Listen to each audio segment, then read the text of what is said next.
Bonjour à tous. Alors aujourd'hui, chose promise, chose due, on va attaquer le premier van.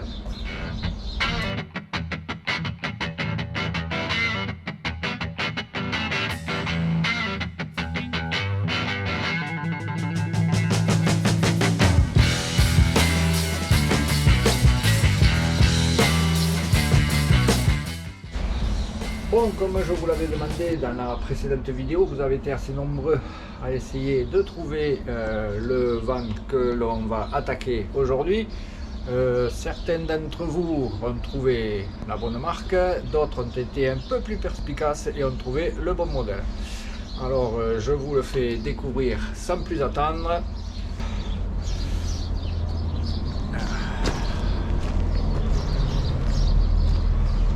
C'est un Volkswagen T3 de 1988.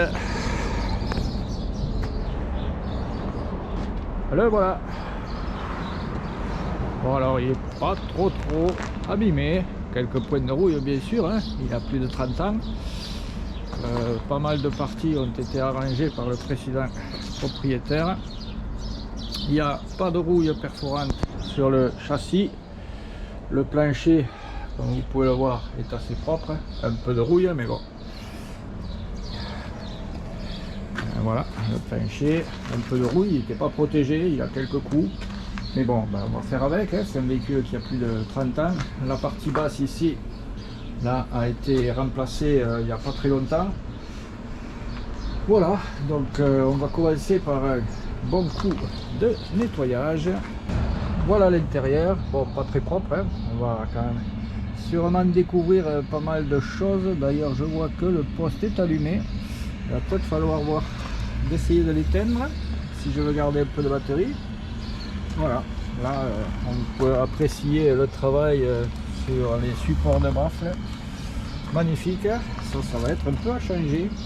Et chose importante, une des choses pour lesquelles j'ai acheté ce véhicule, c'est ceci, très important en van life, le décapsuleur à bière. Bon, et bien voilà, après ce petit tour de propriétaire, on va commencer à nettoyer tout ça, vider un peu toute la merde qu'il y a, un peu de gravaille, un peu de tout. C'est pour ça que dans la dernière vidéo, je vous disais que le matériel nécessaire en premier, il fallait un aspirateur. Et bien c'est lui qu'on va passer en premier. On va nettoyer un peu le tableau de bord, la poussière, etc. On va pas trop en faire non plus parce que je vais refaire de la poussière, donc c'est pas la peine de travailler dans un véhicule dans un état impeccable, mais enfin on va pas travailler sur de la merde.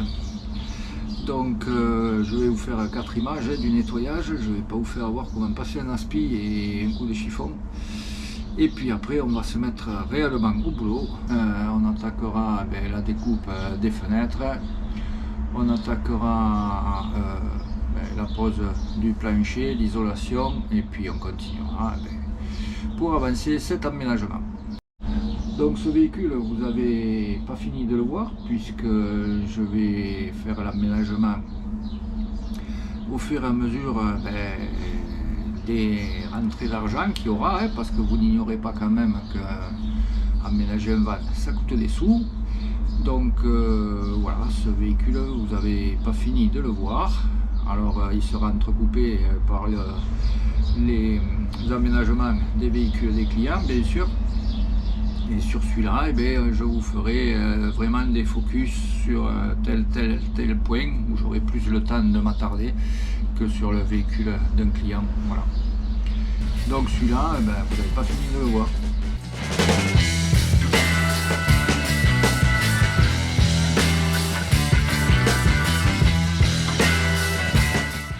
Bon, là je viens d'ouvrir le capot, c'est assez propre quand même, il y a pas mal de pièces récentes.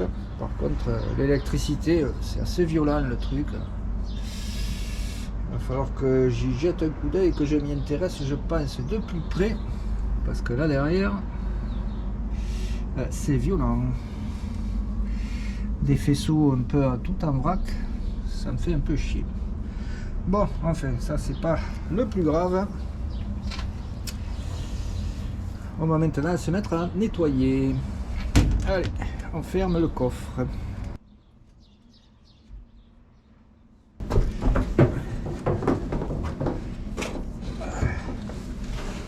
Ah, j'ai trouvé un film, je sais pas où il va. Je sais pas à quoi il correspond. Alors regarde, il y a 10 mètres de fil là, ça va au moteur. Et je sais pas à quoi ça sert. Je voudrais pas tout couper si ça sert à quelque chose, j'ai l'air faim. Bon, on va essayer de voir.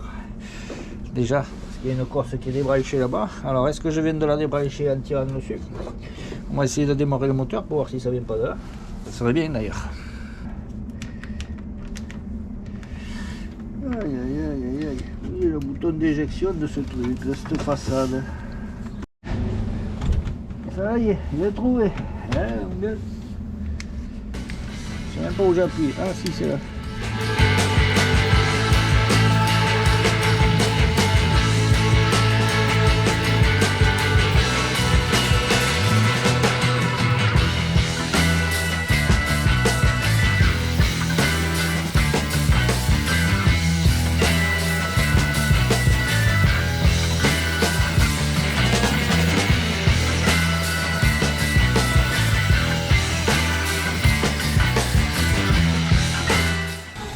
Il y a des trucs que je sais pas ce que c'est. Si quelqu'un le sait, envoyez-le dans les commentaires.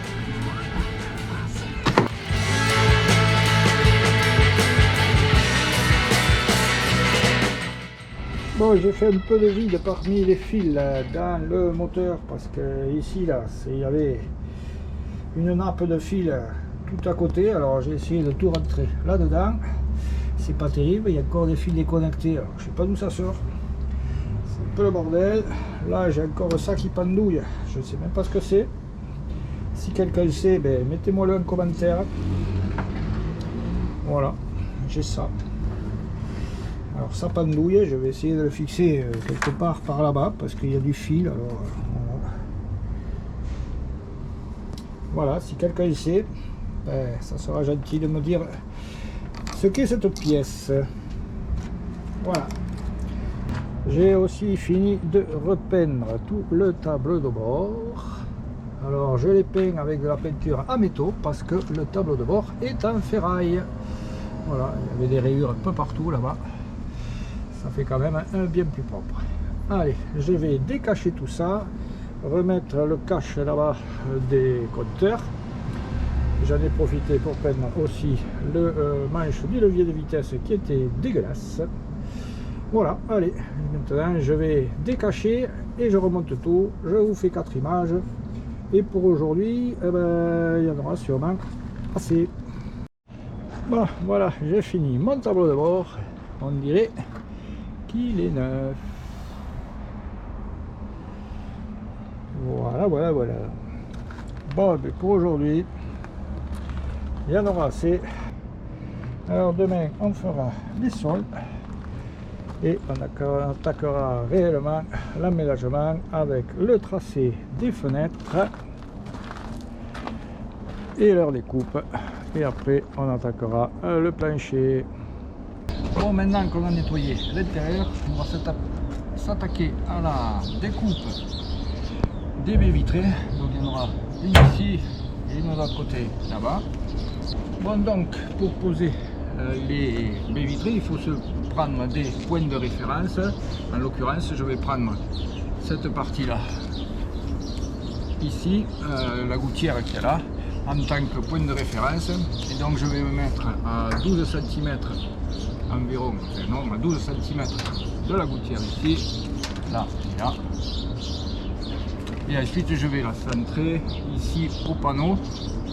Donc comme elle fait 700, que mon panneau en fait 1 mètre, je vais mettre à 15 de chaque côté. Voilà, 15 ici, je trace un trait et je mets mes scotch.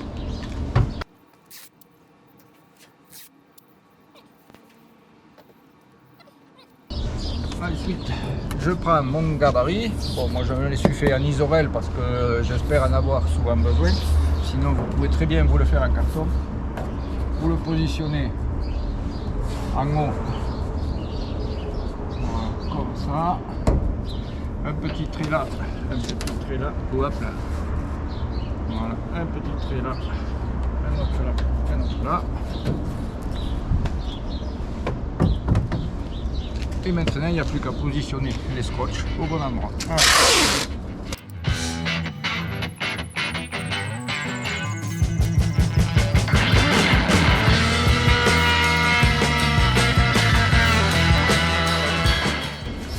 Voilà, le scotch c'est pas cher, il vaut mieux en utiliser un peu plus que de rayer la carrosserie. Bon, en l'occurrence, celui-là c'est pas très important parce que si je peux, j'irai le faire repeindre au moins un coup de blanc pour qu'il soit propre. Voilà. Donc, enfin, c'est pas une raison pour ça gagner toute la carrosserie. Voilà, maintenant que ça c'est fait, on reprend le gabarit et on trace. Bon, allez, c'est le grand moment. On trouve et on fait la découpe. Alors, un coup de mèche de 4 et un coup de mèche étagé comme ça on fait le trou de la grosseur que l'on veut. Allez.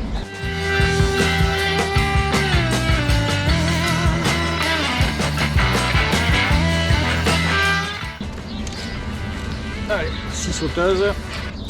Alors là j'ai monté une lame en métaux Bosch Stainless Steel. Voilà, normalement c'est pour l'inox, mais pour la tôle ça ira très bien. Allez, peut-être fermer la porte. Pensez aux lunettes parce que ça pique dans les yeux.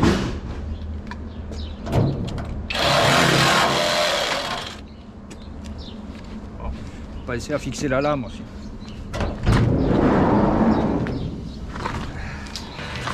Ouais.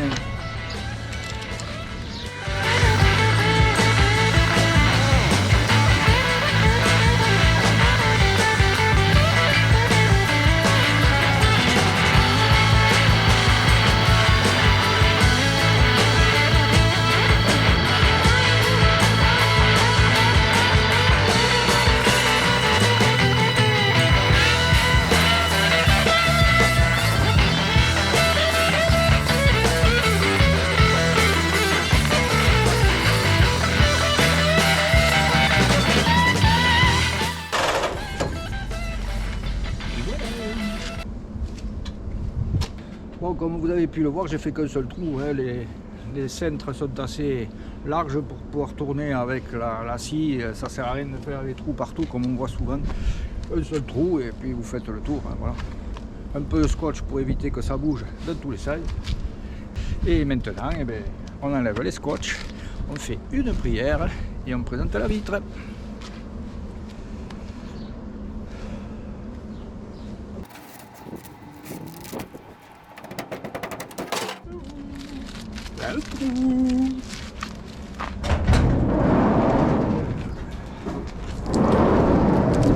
Voilà, et la tôle, eh bien, elle est toute propre. Bon, avant d'enlever tout le scotch, on va présenter la fenêtre, que s'il faut faire des retouches, ça sera mieux qu'il y ait le scotch plutôt que de devoir en remettre. Allez. Et voilà la fenêtre.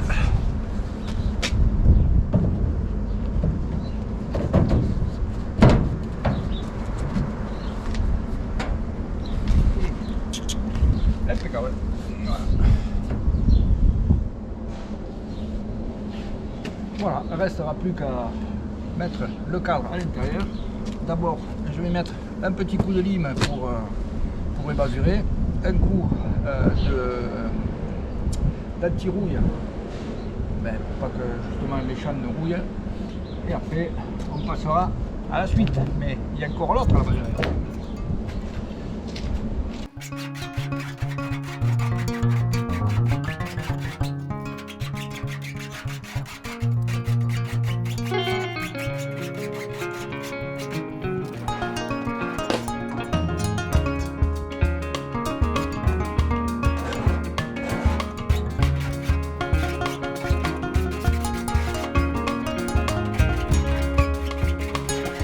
Bon, comme je ne veux pas tomber le pot sur le parking et en plus que je suis radin, je vais me servir de ce que j'ai dans le couvercle pour faire tout le tour de la fenêtre.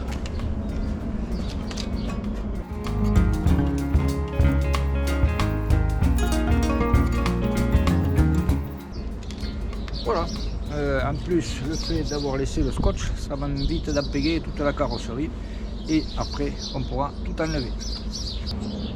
Bon, et bien, maintenant on va attendre que la peinture ne sèche et de ce temps on va faire l'autre côté et une fois que tout ça sera sec, on mettra la fenêtre d'un côté, le contre-cadre de l'autre et on va bloquer tout ça.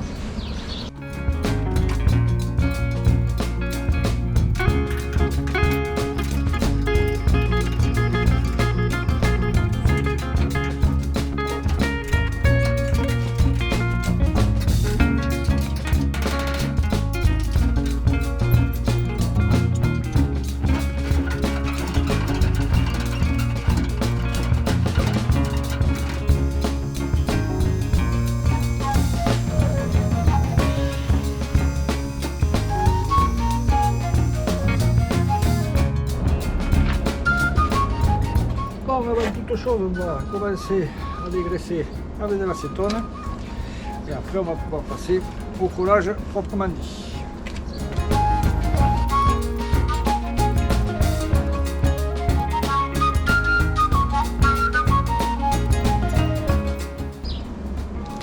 Bien sûr on fait intérieur et extérieur puisqu'il y aura aussi du silicone à l'intérieur sur le contre-cadre.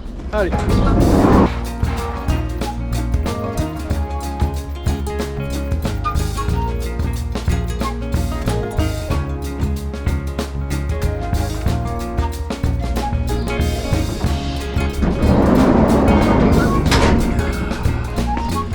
Allez, on fait aussi celle de l'autre côté.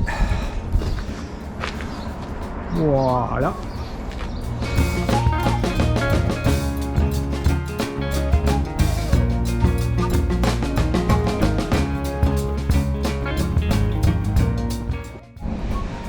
Bon, on va pas non plus oublier de faire la fenêtre, hein, parce que si ça a l'air d'un côté et pas de l'autre, ben ça ne sert pas à grand chose.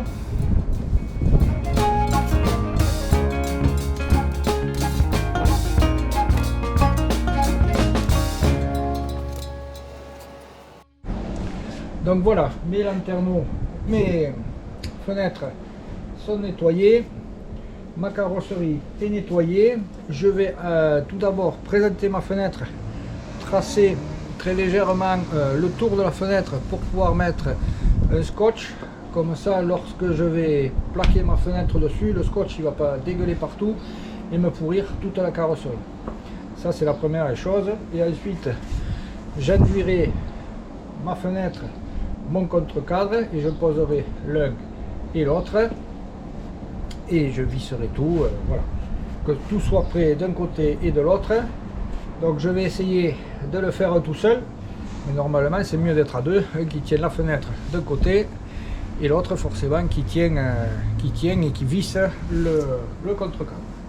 Donc je vais faire ça tout seul avec les serre-joints à une main, je vais me débrouiller et on va bien voir si on y arrive ou si je pète la fenêtre. Donc voilà, c'est qui tout double. Allez, c'est parti. Je trace mes fenêtres sur la carrosserie. Bon voilà, alors les virages c'est pas les plus faciles à faire avec ça. J'ai pas de scotch de masquage, j'ai oublié d'aller en acheter. Donc il y a des scotch qui sont beaucoup plus fins et faits exprès pour faire les arrondis. Là j'en ai pas, je vais pas partir en acheter. Donc je fais avec ça, bon, ben, je fais des petits bouts et je les mets les uns derrière les autres. C'est plus long mais ça fait le job aussi. Voilà, allez, je continue, je fais les 4 faces et un côté.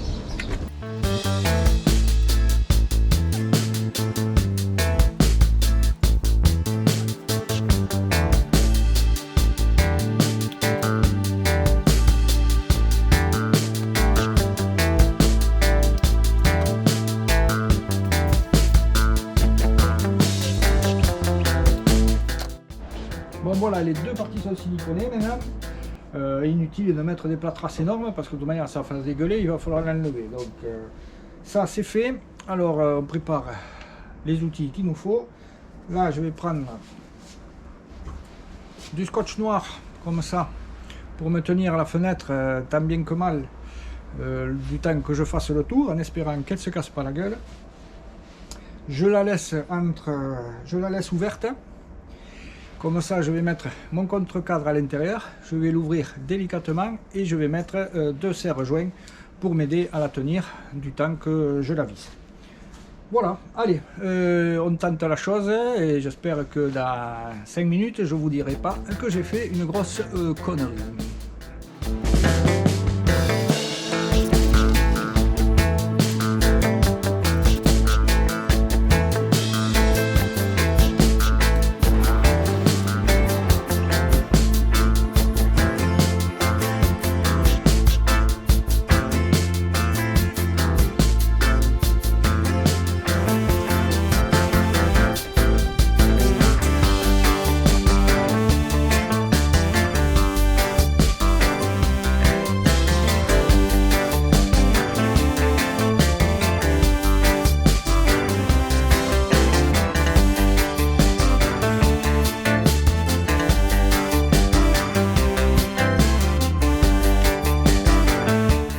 Bon, on est dans le camion. Bien sûr, avant de la fixer, vous aurez quand même pris soin de regarder dehors, que ça soit bien droit. De toute manière, il n'y a pas de raison que ça soit pas droit. Si votre découpe est bonne et que vous vous enquillez parfaitement dedans, vous ne pouvez pas bouger de trop, à part un petit millimètre par-ci par-là, mais bon, rien de bien grave. Et donc maintenant, on va mettre les fixations fournies par Carbest. Alors, ils ont une notice de pose de merde, donc il vaut mieux un qui sait que 10 qui cherche. Voilà, donc celle-là, ce modèle de fenêtre projetable est fourni avec ce genre de pièce-là. Donc c'est une pièce qui vient se griffer sur votre contre-cadre, et ensuite ici il y a la vis qui va se visser dans le cadre de la fenêtre. Les demi-coulissants, là, les coulissants comme ça, sont fournis avec le même genre de pièce, sauf qu'elle est coudée. Donc il faut penser que votre contre-cadre soit un peu plus profond, sinon vous n'allez pas arriver à la mettre. Voilà, et donc là vous allez vous visser dans la...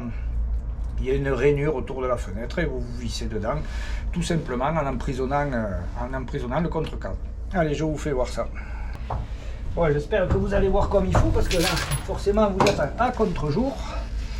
Donc, vous mettez votre pièce ici, votre vis là, et vous vissez dans la fenêtre. Voilà.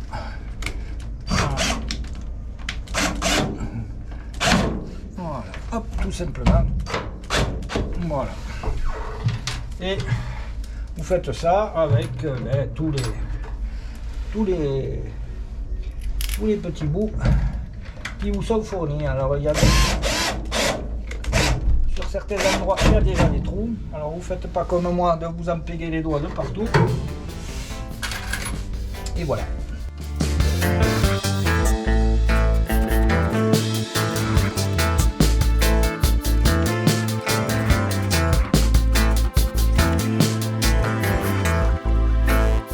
Voilà, la fenêtre est posée. On va attendre maintenant que ça sèche, au moins jusqu'à demain matin. Et demain matin, eh bien, on fera un test avec de l'eau, un jet d'eau ou un grand seau d'eau, et on verra s'il y a de l'eau qui rentre. Voilà, allez, on passe à l'autre. Bon, là déjà, si j'ai un conseil à vous donner, enlevez tout le surplus avec une spatule avant de lisser avec le doigt, sinon vous allez vous en foutre partout, et c'est d'ailleurs assez la merde à enlever sur les doigts. Donc pour pas que ça foute le camp partout, un coup de flotte.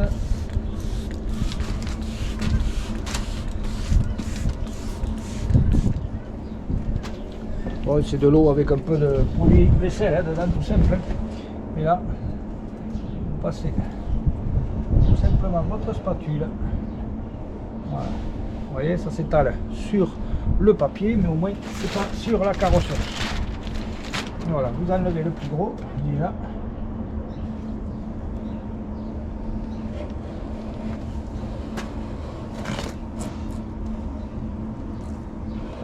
Faites attention de ne pas faire comme moi d'enlever le papier cache en même temps. Bon. Voilà. Ça c'est la poche qui emballait la fenêtre de chez Carbest. Donc voilà, à la jeter de toute manière. Ça faut-il s'en servir?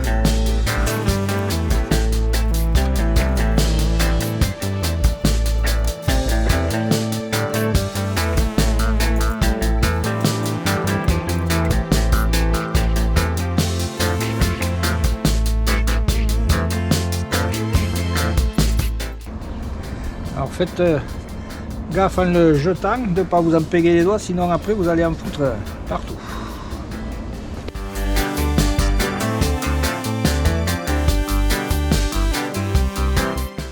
Voilà, et là vous avez un joint nickel.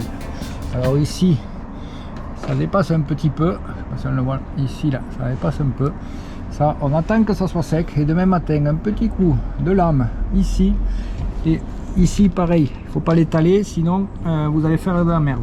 Un petit coup de cutter, c'est comme du caoutchouc une fois sec, et ça sera nickel.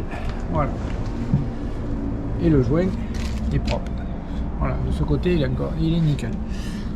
Voilà, voilà. Allez, on fait l'autre, et puis pour aujourd'hui, ben, c'est bon, hein, on attend que ça soit sec après.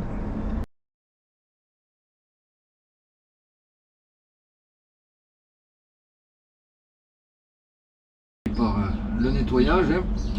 C'est pour ça que dans la dernière l'aménagement, voilà, on continuera. Donc je m'attarderai plus précis, je m'attarde. Ah putain. Je suis pas doué, hein. Putain, on va pas l'enlever ce coq. Oui, le bouton d'éjection de ce truc, de cette façade. Comment t'enlèves ça, toi? Ah, c'est le CD. Ah, ben il y a même un CD dedans. De